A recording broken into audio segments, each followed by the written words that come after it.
Hari ini saya ingin sharing kasih karunia dengan firman yang berjudul Berita Perjanjian yang Tidak Terpadamkan.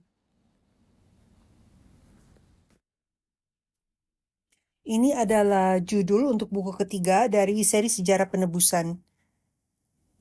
Dan saya ingin minta Tuhan hari ini agar Dia bisa membuka mata hati kita untuk kita bisa sungguh-sungguh mengerti kenapa Abdi Allah telah menjudulkan bukunya seperti ini. Ini sedang bicara mengenai periode pertama silsilah Yesus Kristus, dan kita akan lihat kaitan dari judul hari ini dan pasal pertama dari kitab Matius. Tuhan kita memang lebih besar dari semuanya di semesta alam. Dia yang menciptakan langit dan bumi. Dia saking besarnya, maka bahkan itu adalah keangkuhan bagi kita untuk berusaha untuk memahami dia, karena kita lupa karena kita memanggil dia Bapa atau Ayah kan. Tetapi memang dia makhluk yang terbesar di seluruh dunia. Namun karena dia mengasihi kita, kita yang lebih kecil dari debu kalau dibandingkan ke semesta alam. Karena dia sangat mengasihi dunia ini, dia kasih kepada kita Yesus Kristus yang adalah firman yang diinkarnasi Allah. Firman pada mulanya mengambil bentuk yang rapuh sebagai manusia, agar dia bisa bersama kita dan bisa membawa kita ke tempat yang seharusnya kita berada. Betapa besarnya kasih dia. Dan kasih Allah yang besar ini adalah kasih Allah yang besar ini dipadatkan dalam silsilah Yesus Kristus. Dan kasih Allah yang besar ini dimateraikan di dalam setiap nama di dalam silsilah Matius, yang di Matius pasal 1. Dan mungkin kita seperti, tunggu dulu. Silsilah itu kan hanya ada nama, dan nama, dan nama. Kalau begitu bagaimana kita bisa mengetahui hal ini? Kalau begitu mari kita buka kitab Matius. Mari kita melihat silsilah Yesus. Kalau kita lihat silsilahnya dari ayat 1 sampai 17, hanya 17 ayat. Silsilah Yesus tersusun dengan cara yang sangat istimewa, dan kuncinya dijelaskan di ayat 17. Dan berdasarkan ayat 17, kita bisa susun silsilah ini menjadi 3 bagian atau 3 periode. Periode pertama itu dari Bapa Iman, Abraham, sampai ke Raja Daud. Periode kedua itu dari Daud sampai ke pembuangan Israel yang tragis ke Babel. Periode ketiga itu mulai dari pembuangan ke Babel sampai zaman Yesus, Sang Mesias. Jadi mari kita masuk ke periode pertama, karena buku ketiga itu sebenarnya meliputi periode pertama dari silsilah Yesus Kristus. Dan kita sangat diberkati karena kita memiliki buku ketiga di dalam seri Sejarah Penebusan, karena hanya 5 ayat. Dan kita ada seluruh buku ini dari hanya 5 ayat untuk menjelaskan betapa besarnya dan agung kasih Allah. Ya kan? Jadi periode pertama itu dari Abraham sampai Daud, dan itu bisa dikategorikan dari kelahiran Abraham. Dan jadi itu bicara mengenai sejarah dari semenjak pembentukan kelahiran Israel sampai ke kerajaan Daud atau kerajaan bersatu Israel 1003 SM, di saat Daud itu memerintah atas seluruh kerajaan yang bersatu Israel itu. Dan ini periode yang lama, yang adalah 1163 tahun. Sebagai pembandingan, dinasti Chosun Korea, tahu gak berapa tahun? Itu kurang lebih 500-an tahun kan. Jadi kita bisa lihat ini adalah periode yang sangat panjang. Tetapi sejarah yang begitu luas ini dipadatkan hanya dalam 5 ayat. Di Matius pasal 1 ayat 2 sampai 6. Dan 5 ayat ini terdiri dari 14 orang. Yang ini periode pertama: Abraham, Ishak, Yakub, Yehuda, Peres, Hezron, Ram, Aminadab, Nahason, Salmon, Boaz, Obed, Isai, dan Raja Daud. Dan ini adalah periode pertama. Mari kita lihat lebih dalam lagi. Periode pertama ini dari Abraham sampai Daud. Silsilah ini, bagian dari silsilah ini mulai dengan siapa? Abraham. Dan berakhir dengan siapa? Daud. Berakhir dengan Daud. Saat Tuhan mendirikan perjanjiannya dengan Abraham, dan seperti yang kita sudah baca di ayat pembukaan kita hari ini, Tuhan juga mendirikan perjanjian dia dengan Daud. Dan kita bisa bilang bahwa periode pertama ini dicirikan sebagai periode perjanjian Allah. Mungkin kita berpikir, perjanjian Allah dengan sejarah Israel itu urusannya apa dengan saya hari ini? Tapi aku yakin kalian ada di sini hari ini karena mungkin ada sebuah perjanjian yang kecil atau besar yang kita antisipasikan untuk digenapi kan. Jadi mari kita pikirkan hal itu. Tetapi ini sangat menarik karena periode ini mulai dan berakhir dengan perjanjian Allah. Tuhan bilang, perjanjian aku adalah sebuah pelita. Perjanjian Allah adalah pelita di dalam setiap periode sejarah. Kita harus ingat satu hal, setiap kali kita mendengar kata pelita, kapan kita perlu pelita? Saat sangat gelap kan? Jadi setiap kali kita mendengar ekspresi pelita, kita harus tahu masanya itu adalah masa yang sangat gelap. Masa yang kita tidak suka.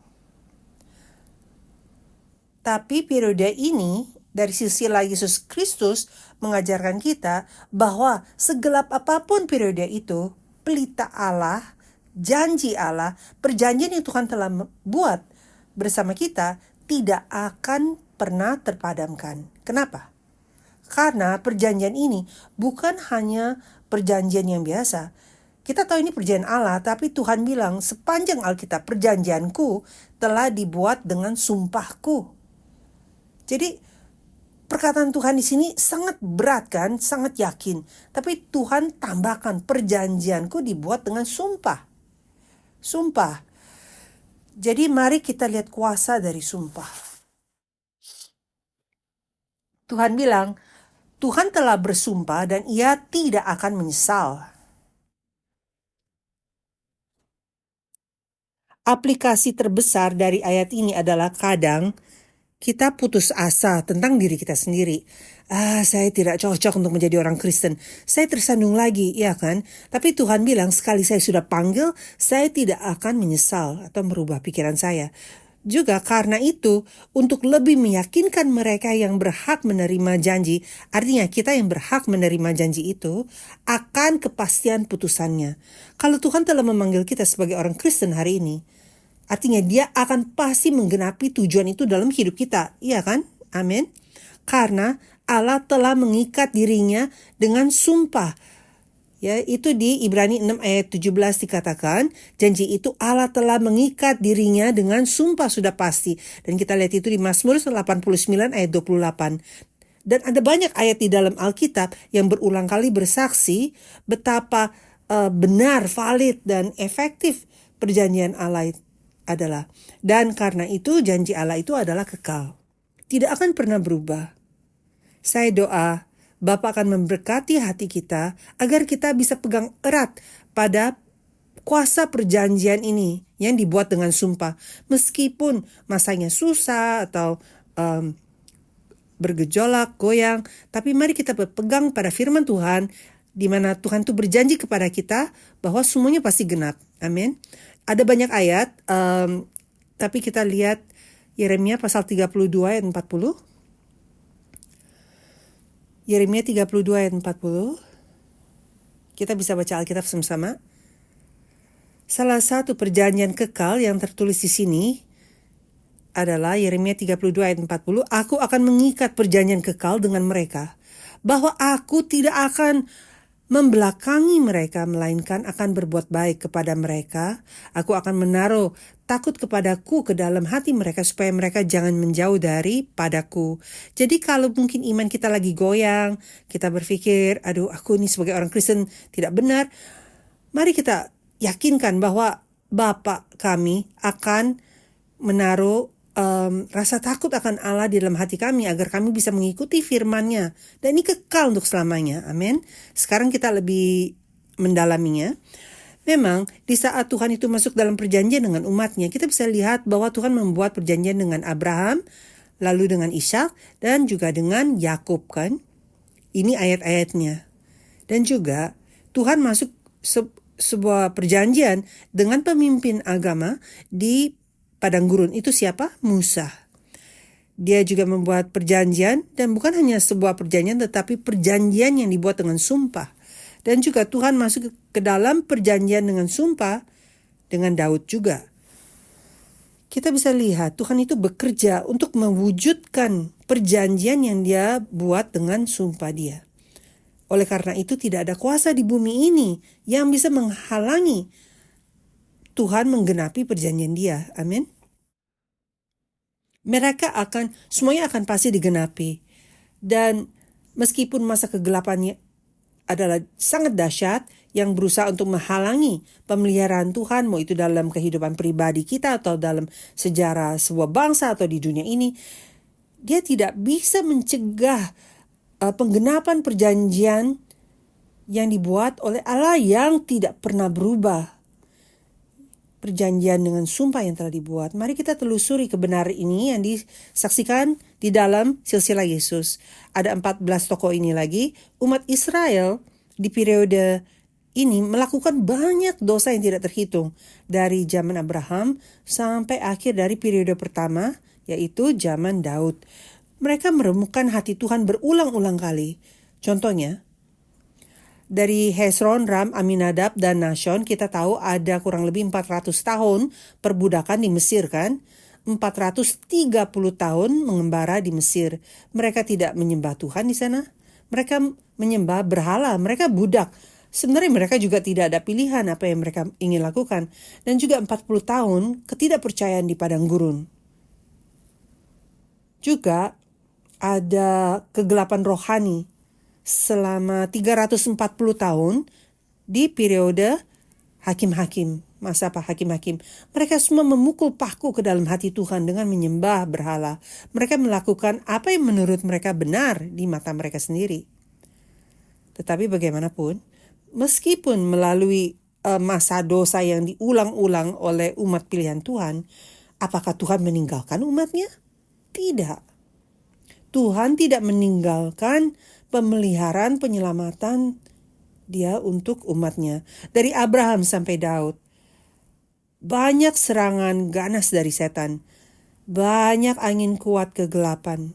Tetapi itu tetap tidak bisa mempadamkan perjanjian, pelita perjanjian. Malahan pelita itu berkobar tanpa akhir sampai kedatangan Yesus, tanpa henti. Yesus yang adalah Mesias yang dijanjikan, dan ini didirikan atas sumpah Tuhan, di mana Tuhan berkata, saya tidak akan padamkan bahkan sumbu yang redup. Haleluya. Kadang saya juga berasa seperti itu, kayak kegelapan ini menutupi lingkungan saya sampai sumbuku tuh tambah kecil, rasanya sudah mau mati. Pernah gak mengalami seperti itu? Iya kan? Tapi mari kita baca ayat ini, Yesaya 42 ayat 3. Bulu yang patah, terkulai, tidak akan diputuskannya, dan sumbu yang pudar, nyalanya tidak akan dipadamkannya. Tetapi dengan setia ia akan menyatakan hukum. Amin. Jadi perjanjian sumpah ini kita harus ingat, ini tidak hanya berhubungan dengan orang-orang yang hidup ribuan tahun yang lalu. Alkitab di 1 Korintus pasal 10 ayat 11 dengan jelas mengatakan bahwa ini ditulis untuk kita yang hidup di akhir zaman.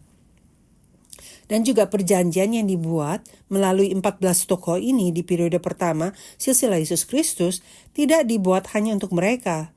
Mari kita lihat Ulangan pasal 29. Musa menjelaskan bahwa perjanjian sumpah ini yang dibuat oleh Tuhan bukan hanya untuk mereka. Mari kita baca ayat 14-15. Bukan hanya dengan kamu saja aku mengikat perjanjian dengan sumpah janji ini, tetapi dengan setiap orang yang ada di sini pada hari ini bersama-sama dengan kita yang berdiri di hadapan Tuhan Allah kita. Dengan siapa? Dan juga dengan setiap orang yang tidak ada di sini pada hari ini bersama-sama dengan kita.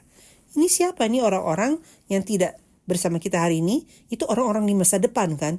Itu orang-orang yang percaya sama Yesus Kristus, yang menjadi orang Yahudi rohani secara dalam. Umat Israel sejati, keturunan rohani Abraham, itu langsung sebenarnya masuk ke dalam silsilah siapa? Silsilah Abraham atau silsilah Yesus di Matius pasal 1. Seperti yang kita sedang lihat. Oleh karena itu perjanjian ini yang dibuat dengan umat Israel. Karena Yesus datang, perjanjian ini akan menjadi perjanjian yang kekal. Jadi selama-lamanya efektif sampai kerajaan Tuhan itu pada akhirnya disempurnakan. Mari kita lanjut dengan konsep ini, bahwa tidak ada kuasa di bumi ini yang bisa menghalangi penggenapan perjanjian Tuhan. Saat kegelapan setan menyerang kita, bahkan saat sekarang pun mungkin kita merasa seperti kita tidak yakin mengenai diri kita sendiri. Mungkin kita merasa tidak layak sebagai orang Kristen. Mungkin tidak nyaman dengan hubungan kita bersama Tuhan, kayak kurang aman rasanya sebagai orang, identitas sebagai orang Kristen. Tapi ingat bahwa Tuhan telah memilih kita duluan. Dan dengan melihat kehidupan setiap orang di sini dalam silsilah, kita bisa konfirmasi berulang kali bahwa semuanya itu digenapi sesuai dengan pilihan kedaulatan Tuhan. Yang penting di sini adalah kata pilihan kedaulatan. Jadi mari kita lihat ini. Ini menunjukkan bahwa penyelamatan kita itu bukan tercapai dengan prestasi kita. Penyelamatan kita tidak bergantung dengan kekayaan, kuasa, kehormatan, pendidikan, kemampuan, tetapi hanya dengan kasih karunia daulat dari Tuhan. Contohnya silsilah orang Yahudi kan sebenarnya terbatas hanya untuk anak sulung. Tetapi kita harus tahu bahwa di dalam silsilah ini banyak namanya di sini bukan anak sulung. Contohnya Ishak itu bukan yang dilahir pertama kan. Kakak dia namanya Ismail. Yakub dan Yehuda atau Peres juga. Peres kan kembar dengan Zera. Jadi semua orang yang didaftarkan di sini, mereka tuh bukan anak sulung. Mereka tidak layak untuk didaftarkan dalam silsilah. Tetapi karena pilihan Tuhan yang daulat, mereka semua bisa termasuk dalam silsilah Yesus Kristus. Jadi ini bukan tentang siapa diri kita, tetapi apa yang Tuhan lakukan untuk kita. Jadi saya tambahkan ini di sini, ini luar biasa kan. Di Yohanes pasal 15 ayat 16, Yesus menggemakan hal ini. Dia bilang, bukan kamu yang memilih aku, tetapi akulah yang memilih kamu. Dan aku telah menetapkan kamu supaya kamu pergi dan menghasilkan buah. Karena Tuhan memilih kita. Dia sudah lihat masa lalu kita, masa sekarang dan masa depan. Dan dia tetap memilih kita. Jadi saya yakin pekerjaan baik yang Tuhan telah mulai di dalam diri kita akan disempurnakan. Amin. Dan juga di Efesus pasal 2 ayat 8-9 menjelaskan hal itu. Sebab karena kasih karunia kamu diselamatkan oleh iman, itu bukan hasil usahamu, tetapi pemberian Allah. Itu bukan hasil pekerjaanmu. Jangan ada orang yang megah diri. Juga Titus pasal 3 ayat 5 dikatakan, pada waktu itu dia telah menyelamatkan kita bukan karena perbuatan baik yang telah kita lakukan, tetapi karena rahmat-Nya. Jadi penderitaan yang panjang, ketabahan hati Tuhan, kesabaran Tuhan. Oleh permandian kelahiran kembali dan oleh pembaharuan yang dikerjakan oleh Roh Kudus katanya. Sekali lagi kita juga bisa lihat di dalam silsilah ini ada banyak orang yang unik. Tuhan keluar dari susunan tradisional silsilah dengan memasukkan nama-nama perempuan. Yang itu adalah pelanggaran besar atau tabu di dalam budaya Yahudi. Dan kita harus sadar bahwa perempuan-perempuan ini pun adalah perempuan kafir. Mereka bahkan bukan orang Israel. Jadi ini adalah orang-orang yang dilihat rendah oleh orang Yahudi. Mereka ini siapa? Tamar.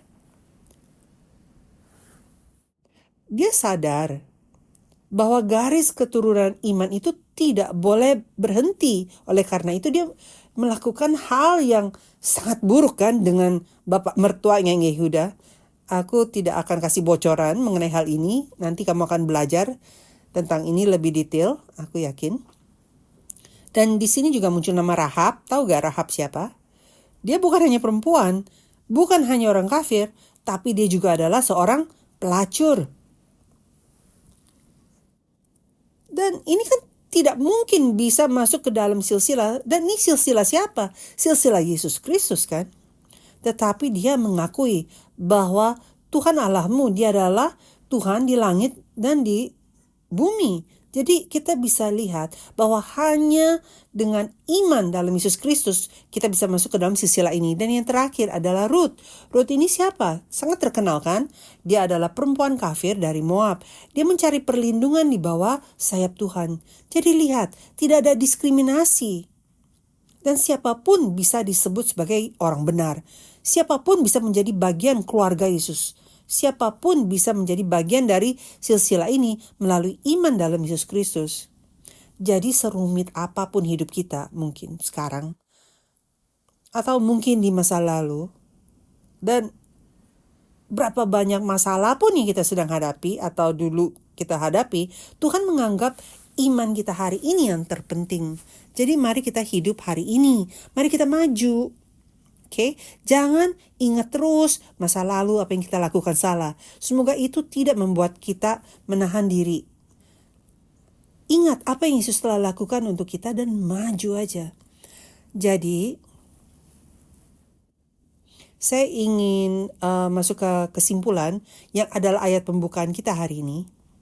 Menurut saya ayat ini kasih kita penghiburan yang terbesar dan juga semangat mengenai topik yang sama yang selama ini kita udah bahas. Ayat ini bersaksi kuasa perjanjian dan bagaimana itu mendorong sejarah Israel sampai kedatangan Yesus Kristus dan mendorong kehidupan kita bahkan hari ini. Sejarah kita semua sesuai dengan pekerjaan penebusan Tuhan.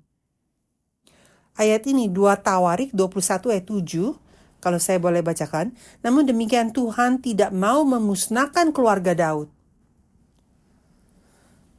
Ini aja kalau kita baca ada nada kegelapan atau nada yang serius kan. Oleh karena perjanjiannya yang diikatnya dengan Daud, sesuai dengan yang dijanjikannya bahwa ia hendak memberikan keturunan atau pelita dalam bahasa aslinya kepadanya dan kepada anak-anaknya untuk selama-lamanya. Jadi dari sini kita bisa tahu periodenya sangat gelap. Tapi waktu rumah tangga ini seharusnya layak untuk dihancurkan. Tuhan tetap bilang, saya tidak akan musnahkan keluarga ini, rumah ini. Karena saya sudah janji. Janji apa? Janji untuk kasih pelita kepada mereka. Bahwa mereka itu tidak akan pernah dipadamkan meskipun segelap apapun. Tahu gak ayat sebelum ini apa? Tahu gak ini periode itu sangat gelap waktu Tuhan katakan hal ini. Mari kita lihat ayat sebelumnya ya. Ayat 6 bilang seperti ini. Dia bilang ia ini di sini Yehoram, menurut kelakuan raja-raja Israel seperti yang dilakukan keluarga Ahab. Ahab itu siapa? Raja utara kan? Ini paling menyembah berhala, paling jahat, raja paling jahat di sejarah Israel. Jadi dia menjadi contoh raja yang paling jahat di sejarah Israel. Tapi di sini raja di bagian selatan di mana mereka memiliki perjanjian Daud, mereka mengikuti jalan siapa? Jalan Ahab. Bukan hanya itu. Karena anak perempuannya Ahab adalah istri dia. Nah, siapa anak putri Ahab? Orang yang udah belajar sejarah penebusan tahu ini kan? Ahab dan Isabel memperanakan siapa? Atalia. Jadi di periode yang seperti ini periode yang sangat jahat, ini persis sebelum kerajaan Yehuda Selatan itu dihancurkan total. Jadi benih keturunan Mesias itu bentar lagi mau dihentikan. Tapi dalam situasi kayak begini pun Tuhan bilang apa? Dia bilang namun demikian Tuhan tidak mau memusnahkan keluarga Daud oleh karena perjanjian yang diikatnya dengan Daud. Saya doa kita semua tahu bahwa perjanjian ini sudah diturunkan sepanjang sejarah, melewati waktu, ruang, dan telah datang kepada kita lewat Yesus Kristus. Karena perjanjian ini semua tentang kedatangan Yesus kan. Di Kejadian pasal 1 ayat 1 pada mulanya Tuhan menciptakan langit dan bumi. Itu membuka seluruh Alkitab. Dan ayat paralelnya di perjanjian baru, Kejadian pasal 1 itu di perjanjian lama kan. perjanjian lama. Jadi perjanjian baru, ayat pertama, ayat paralel itu adalah Matius pasal 1 ayat 1. Inilah buku silsilah Yesus Kristus anak Daud anak Abraham. Jadi kata aslinya buku silsilah. Buku ini semua adalah janji tentang kedatangan Yesus Kristus, yang adalah Yesus adalah penggenap semua perjanjian yang Tuhan telah buat. Dialah janji Allah yang Tuhan buat di Kejadian pasal 3 ayat 15. Benih perempuan atau keturunan perempuan. Alkitab bersaksi bahwa Yesus Kristus telah datang di kedatangan pertama kan, menurut atau sesuai dengan perjanjian Dia. Alkitab sedang beritahu kita bahwa kedatangan pertama sudah datang, agar kita bisa yakin dengan apa yang akan datang, yaitu kedatangan kedua juga pasti akan digenapi. Sama seperti keturunan perempuan itu akan datang dan meremukkan kepala setan, masalah apapun yang kita miliki saat ini atau masa lalu atau di masa depan, melintasi spektrum waktu, Yesus itu yang meremukkan kepala si ular akan pasti kembali dan diperbesar melalui kita semua, dan Dia akan menjadi satu-satunya penguasa yang daulat di semesta alam melalui kita semua. Janji itu dan kesempurnaannya sedang menanti untuk digenapi dan pasti akan terjadi. Amin. Jadi mari kita berpegang, mari kita benar-benar melanjutkan. Saya dengar ada banyak kesusahan di sekeliling kita. Dan sekarang Korea pun sangat aman dibandingkan banyak negara. Oke, mungkin kita mengeluh tentang di Amerika banyak orang divaksin, di Cina juga udah divaksin, kalau kita masih belum, pemerintah kita nggak beres. Tapi ada banyak negara, kita dengar pendeta-pendeta pada telepon kita kasih tahu kita, bisa bantu kita dengan sesuatu. Banyak orang hilang kerjaan. Bukan hanya itu, saya juga terjangkit dengan COVID. Banyak orang mati di sebelah kita. Dan dari India, dari Sri Lanka, Pakistan, seluruh dunia, mereka benar-benar menderita. Kita tuh di dalam waktu yang sangat gelap secara rohani atau jasmani, ya kan? Dan saya percaya Bapa telah memanggil Shiloh untuk menjadi pelita itu. Ya kan? Roh manusia adalah pelita Tuhan. Dan Tuhan telah memanggil kita, maka kita bisa menjadi pelita untuk bersinar di masa kegelapan, untuk memberi harapan, semangat bahwa kedatangan kedua, saudara-saudari, yang kita semua nantikan akan pasti datang. Maka kita harus bertahan. Kita bukan hanya melakukan pekerjaan amal, kasih makanan dan duit kan, tapi ada beberapa di antara kita pun harus kasih makanan rohani, karena Alkitab sudah peringatkan mengenai musim kelaparan rohani juga. Jadi kita siap gak? Maka kita harus nyalakan pelita kita, pegang perjanjian Tuhan, dan saling membantu agar api kita menjadi satu, bisa menjadi api yang sangat besar. Dan logo Shiloh kita kan kalau dilihat itu seluruh dunia, planet itu berapi kan. Mari kita lakukan itu sama-sama. Amin. Dan ada banyak seminar, dan kita baru ada seminar yang luar biasa diselenggaran oleh Gereja Indonesia minggu lalu, dan akannya ada di Gereja Pusat juga akan adakan seminar Proclaim. Dan saya sadar, wah, kita benar-benar anak sulung rohani. Kita sedang memberi makanan rohani ke seluruh dunia. Jadi saya berharap semuanya bantu dengan cara doa dan pelayanan dan berdiri tegak. Mari kita maju dengan menyinari sinar yang terang ini. Amin. Mari kita berdoa.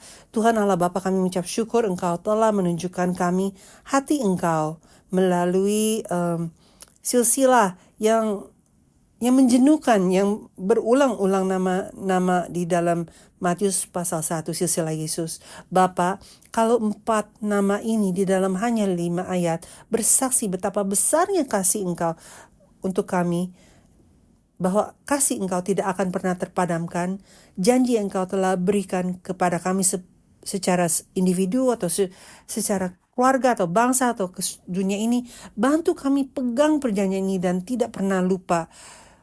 Dan meskipun sekarang zaman yang menantang dan susah, bantu kami berpegang kepada perjanjian-Mu, dan kami berdoa kami bisa bersinar terang meskipun masa kegelapan, dan menjadi gadis bijaksana yang menyalakan pelita dan memberi sinar ke seluruh dunia di saat mempelai laki-laki Yesus Kristus datang. Kami mengucap syukur dalam nama Yesus kami berdoa. Amin. Mari kita beri kemuliaan kepada Tuhan.